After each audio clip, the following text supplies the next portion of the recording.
Welcome to the Deep Dive. We're here to cut through the noise, get you informed fast. Today, we're really diving into something huge, something that touches everyone, financial literacy.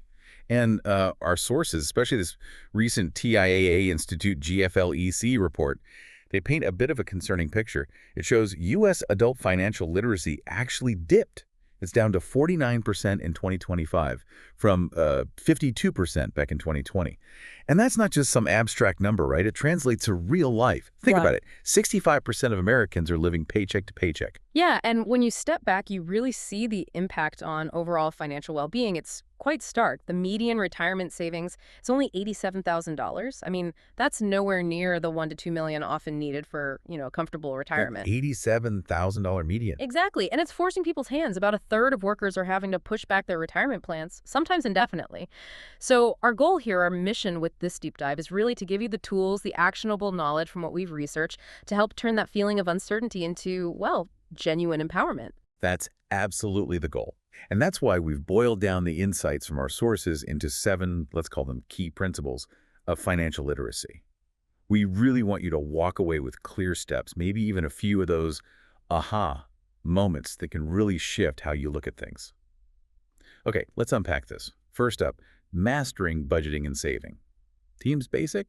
Maybe, but it's often where people stumble. It's the cornerstone, right? Tracking income, getting a handle on expenses, making saving a priority. It really is foundational. And the way our sources frame it, it's less about strict restriction, more about being intentional. They talk about this practical guideline, the 50-30-20 rule. Heard of that? I have, yeah. 50% for needs, 30% wants, 20% savings and debt. Exactly. 50% necessities, 30% wants, and that crucial 20% for savings or paying down debt. It gives every dollar a job. And beyond just allocating, it's about where those savings go. High-yield accounts are key. Plus, building that emergency fund, that cushion covering 3 to 6 months of essential expenses. That emergency fund sounds critical. Oh, absolutely. We saw this really compelling example in the source material. A client struggling to save, right? They implemented this 50-30-20 approach. Within 18 months, they'd built up a $10,000 emergency fund. Wow, 18 months? Yeah, and then boom, unexpected layoff. But because they had that cushion, they avoided racking up high-interest debt. It really shows the power. The key, though, is regularly reviewing that budget. It's not set it and forget it. That makes sense. It keeps you on track. So that's getting control through saving. Now, the next principle tackles debt, navigating debt wisely. There's this idea that all debt is bad, but it's more nuanced, isn't it? It really is. It's got this dual nature. Understanding that difference is super important. Think about low-interest mortgages. Used strategically, they can be tools for building wealth, buying an asset that hopefully appreciates. Right, like a house. Exactly. But contrast that with, say, high-interest credit cards. Those can become a real trap, just a cycle of minimum payments. So the advice is clear. Keep an eye on your debt-to-income ratio. What you owe versus what you earn. What's the target there? Aim for below 36%. That's a generally accepted benchmark. And for paying it down, the sources recommend the debt avalanche method. That's tackling the highest interest rates first. Precisely. Hit the most expensive bet first to save money on interest over time. There was another great example. Someone consolidated their high-interest credit card debt into a low-rate mortgage, saved themselves $15,000 in interest over just 3 years. And, bonus, built home equity faster. 15 grand saved, that's significant. Yeah. It really shows how managing debt smartly pays off. Okay, moving on. This next one, I think, is where things get really interesting for long-term wealth. Principle 3, harnessing the power of early investing and compound interest.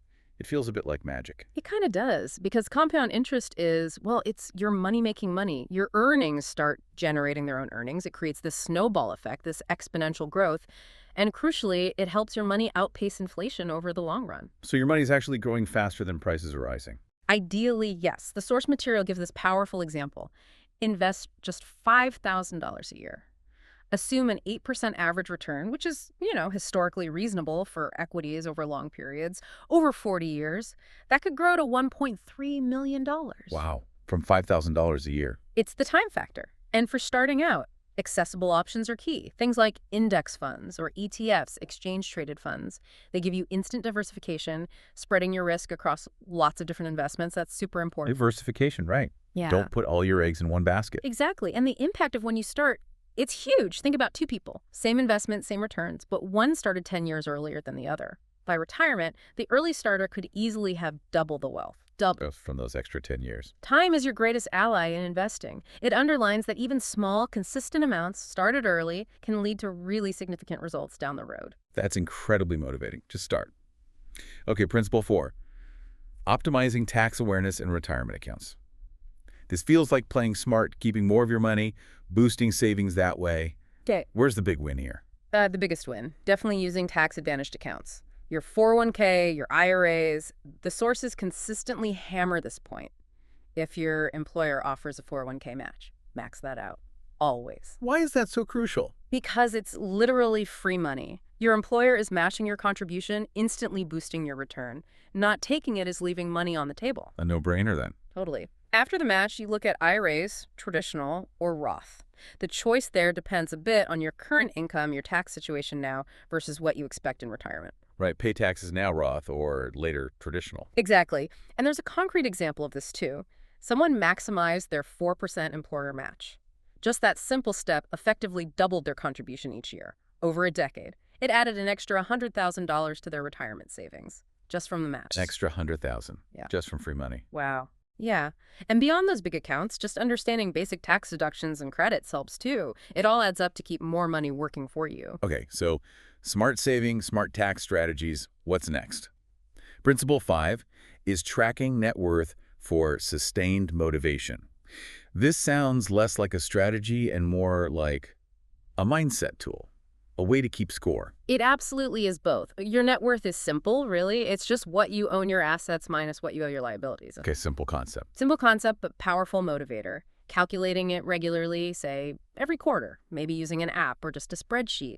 It gives you a clear snapshot of your financial health. Like stepping on a scale, but for your finances. Kind of, yeah. It shows your progress. Are your assets growing? Is your debt shrinking? It highlights what's working. And it helps you spot areas where maybe you need to adjust your strategy.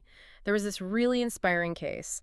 A client started with a negative net worth, minus $20,000. Oof, underwater. Yeah, but they started tracking it diligently. 5 years later, they had a positive net worth of $150,000. That's a huge turnaround.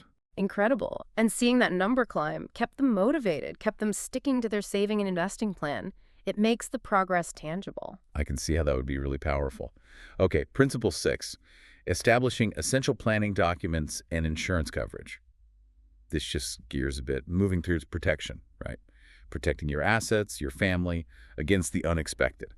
What are the must-haves? Yeah, this is about securing things. The sources point to a few foundational documents. You absolutely need a will.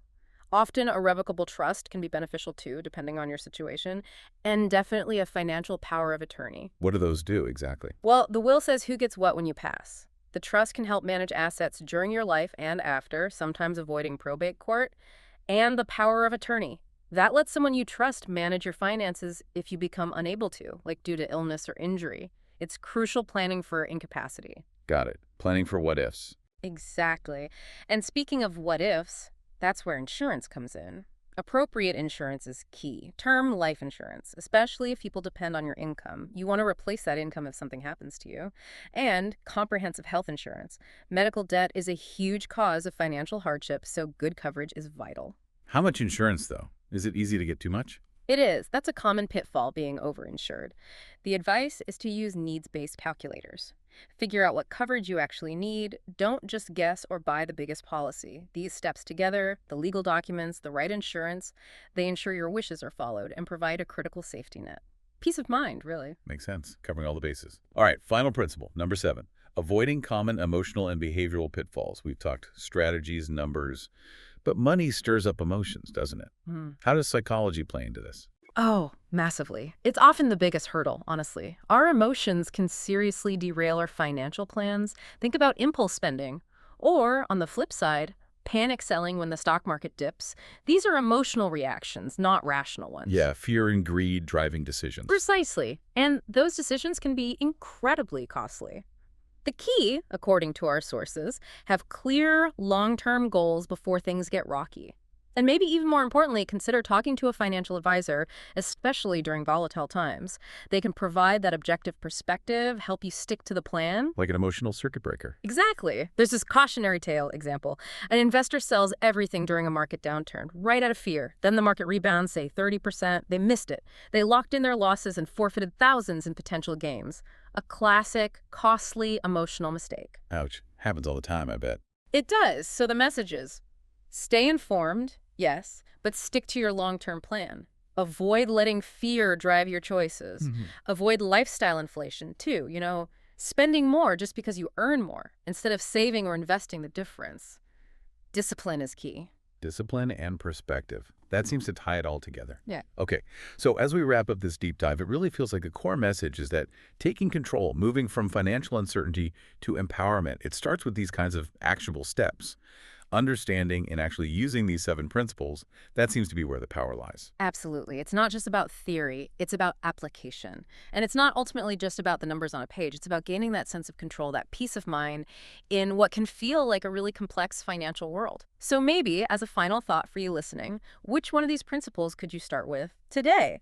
Could you sketch out a basic 5E30-20 budget? Could you take 5 minutes to calculate your net worth? Just pick one thing. Start there. That's great advice. Small steps lead to big changes. The value of being informed, of taking action, it's just immense. We really hope this deep dive has given you some clear pathways toward feeling more confident about your finances. Thank you so much for joining us on this journey of learning and financial empowerment.